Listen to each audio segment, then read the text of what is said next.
Hi, my name's John Schmitz, and welcome to the Do Something Indie Show. And yes, we have another example of someone in our community that's doing something to make it better, to inspire people. And tonight's guest is Steve Ross, and I think you're going to enjoy it. So let's look at that footage. Hi, this is John Schmitz for Do Something Indie, and we're here at the Indiana Historical Society, and I'm with Steve Ross. And I'm going to let him introduce himself and give us some background on where you're born and all those good things. Okay.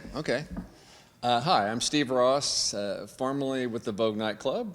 Years ago, I was with the Bluebird nightclub in Bloomington, and now I am the curator of Walk the Talk speaker series, and loving every minute of it. Okay, now were you born in Indy or where?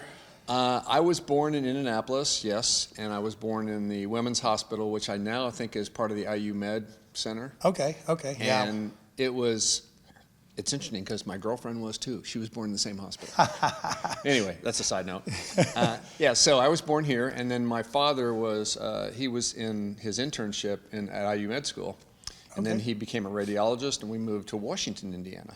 Oh yeah, I know where Washington is. Yeah. That's like in the middle of nowhere. Pretty much. It's Washington, Indiana's heyday was when it was a boom railroad town. Okay. And they made locomotives. Oh yeah. And they had, one of the turntables where they made locomotives, and then they switched down to making railroad cars. Anyway, so I lived there most of my life, and when I was 16, my parents split up, and my mom and I moved to Indianapolis. And that's where I lived until I went to college. Okay, and where did you go to school? I went to Traverse City, Michigan. Then I transferred to IU, and that's where I graduated. Okay. What did you major in? My major was in radio and television management. Okay, so that's how possibly you got into the Bluebird and then to the Vogue. So walk us through that. How did you come upon the Vogue? Did you just out walking one day and say, "Oh, I like that"? No. So a little history. So my mom was a realtor in Indianapolis, and she found that the Vogue was for sale. And my brother at the time owned the Bluebird in Bloomington, which I bought from him. So that's how I got into the business. Okay. And so she suggested to my brother that he buy the Vogue and renovate it and turn it to a nightclub.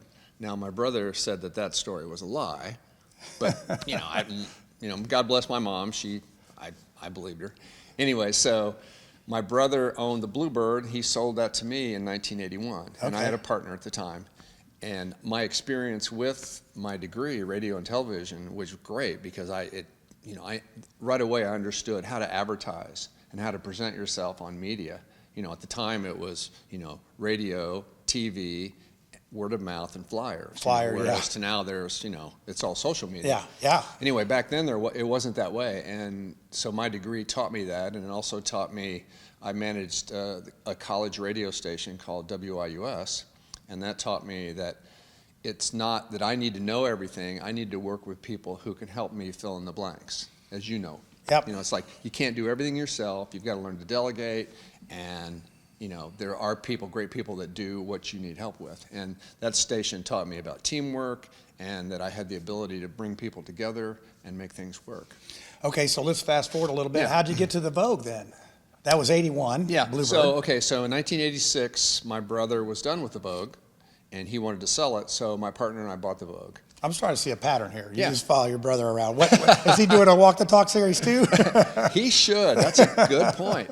And actually, I went on with my partner to own 5 clubs. And those clubs were 2 more, one in Bloomington, the Patio in Broad Ripple. Oh, yeah. And then we bought a club in Cincinnati. Let's see. My Pat McGarvey's used to live above the Patio. I don't know if you remember them or not. Oh my gosh. Mary and Pat McGarvey. I knew that That's actually my cousin. Oh, okay. Unbelievable, yeah. I knew who lived above the patio. I guess it was a party a long Oh time yeah, ago. She's I don't know how you are. She's probably about your age. So they were, children of the '60s. Yeah. And I just remember that growing up. That we live above the patio. I'm That's like, cool. Who does that? And that's great. like really cool. Yeah.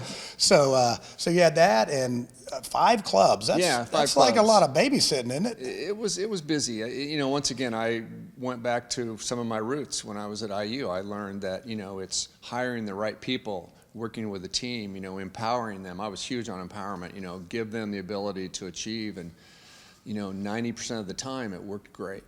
I mean, there are people you hire, which will eventually they'll go, oh, that wasn't right what I thought was. Yeah. But anyway, so I bought the Vogue in '86, and it was, 33 years I was there, and I loved every minute of it. Sure, there were some downturns. There were those old times when there was excessive violence in Broad Ripple. Yeah, Broad Ripple's not always been what you see today. No, it's there. There was a shooting once, and our business went south really quickly, and it took time to build it back up, and financial investment, reinvestment, and the guys that bought it, they're really solid. They're techies. They're from they own Moby, which is a tech business here in town.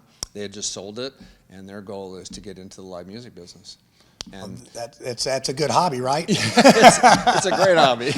So let's see, that's great.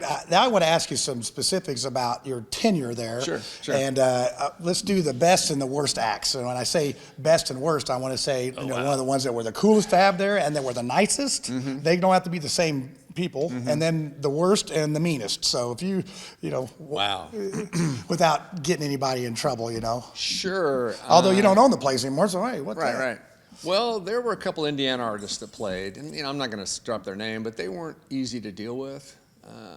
Music has a tendency, particularly if you're popular, to inflate your ego at times, and in that you're not so friendly and nice to people.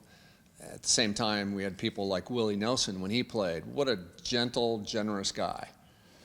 He played, his first hour and a half was just him on his stage playing his guitar, his acoustic guitar, with his drummer. All his drummer had was a snare drum and a cymbal. Keep it simple, baby. And these guys had played together forever. And, he just laid it out on the stage, real friendly. At the same time, as soon as the show was done, thank you, and he's on his bus. That's one of the things I like about the Vogue. It's almost like a house concert. Mm-hmm. It's mm-hmm. not a huge venue, mm-hmm. but it was really homey. Mm-hmm. I mean, you could just feel like, hey, I'm in my own chair at my house, and give me a beer. And that's interesting you say that, because we always coined the phrase or used the phrase up close and personal. Yeah. Because we'd get 1,000 people in, and pretty much anywhere you were, you could see the stage, and you could get the vibe of the band and the feel. You could actually see their face, not on a big screen like, if you were Conseco, which, those are great shows too. It's just, we had a different approach to it. Yeah, so, what's the most unusual thing an act asked for? Is there, like some of these people come in and say, I need an orange cat in my locker, my dressing room. Is there anything you can remember that? We had a DJ act play once. Who was it? Skrillex, I think it was. Anyway, he wanted 6 pairs of boxer shorts. In case the first 5 go bad. Yeah, in case the first 5. He's only on stage for a couple hours, and I guess what he did is he either used them for a second and then threw them out to the crowd because the girls loved them. Wow, I want that kind of thing. Yeah. Well, wait a second. So he couldn't buy his own boxer shorts, or just that was just part of his part of his deal. It's the Red Hot Chili Peppers, when they played, they wanted a dozen tube socks. And the reason is because, at least at this time, their last set, they came on naked, and they had the tube socks around their parts. Yeah. And that's how they Did played. those go out to the neighbors, to the audience, too? No. But that's how they played their last, their encore. Okay. And, that was crazy. It's like, okay, sure. There were acts where, you were glad when they were done, because they would come in and they'd say, oh, this venue's crap. What are we doing playing here? Oh, really? We should be at Conseco or Lucas, or at the time, going back to Market Square Arena days. That's second fiddle thing, right? Yeah. Why are we playing here? They'd pull up with 3 semis of gear, and, sure, they could only maybe use 1 semi, because the Vogue stage is probably about twice as big as this stage. Yeah, maybe a little. No, maybe not twice. But anyway, so it's not. Yeah, it's not huge. It's not like these concerts you see today. They have the huge runways and all that.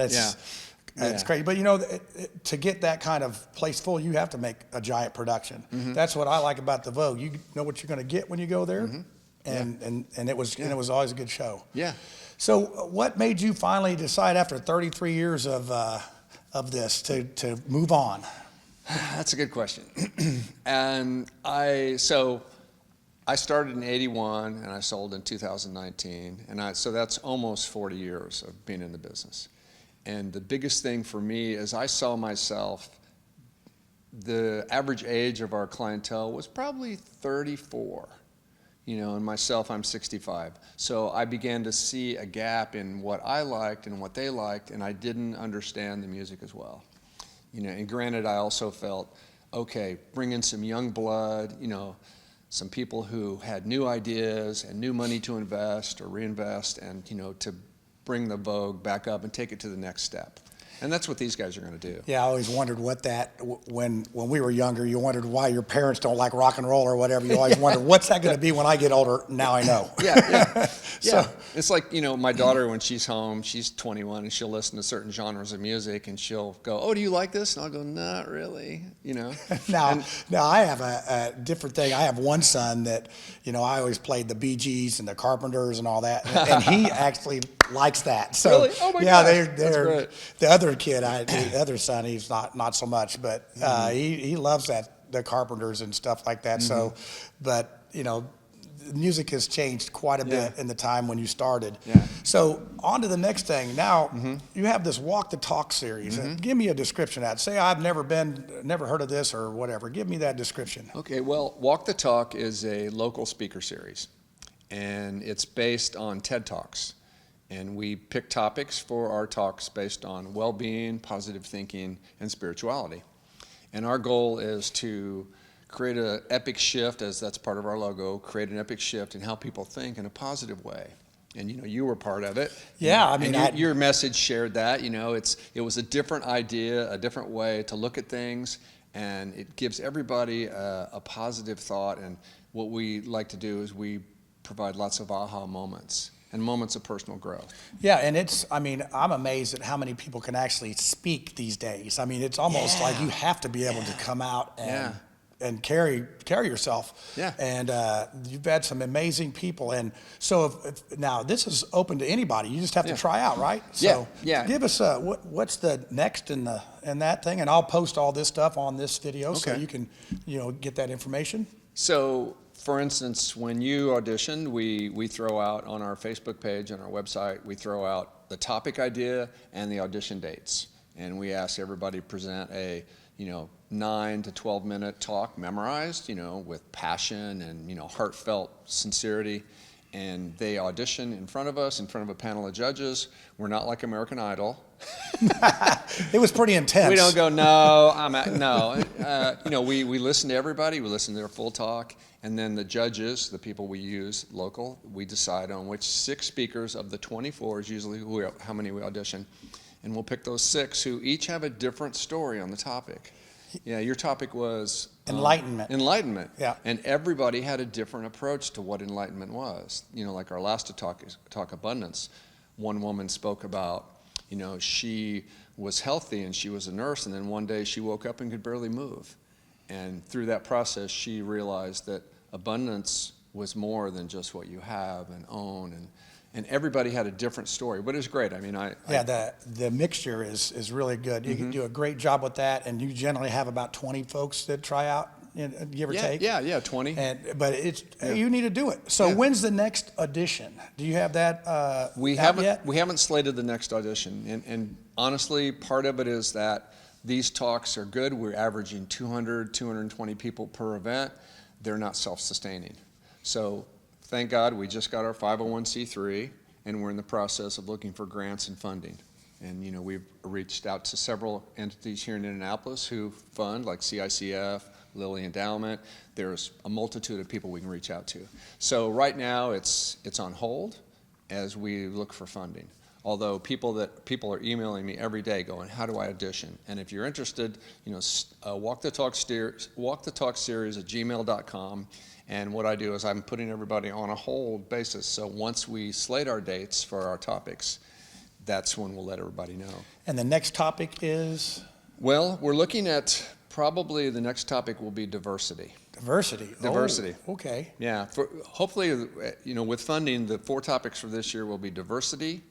Then we're going to do the gift of failure, which we've all learned. Hey, I will sign up for that one. We've all learned from falling down. Yeah, that's right. And best teacher. Yeah. And in the fall, we'll do on leadership, which is a big demand right now. And then the last one, we'd wrap up the year with what is faith, because faith means so many different things. Yes, it does. And so, so this was inspired by TED Talks, watching them, how they bring people that have never spoken before and bring them on stage and give them a platform. And we've had many people who have spoken.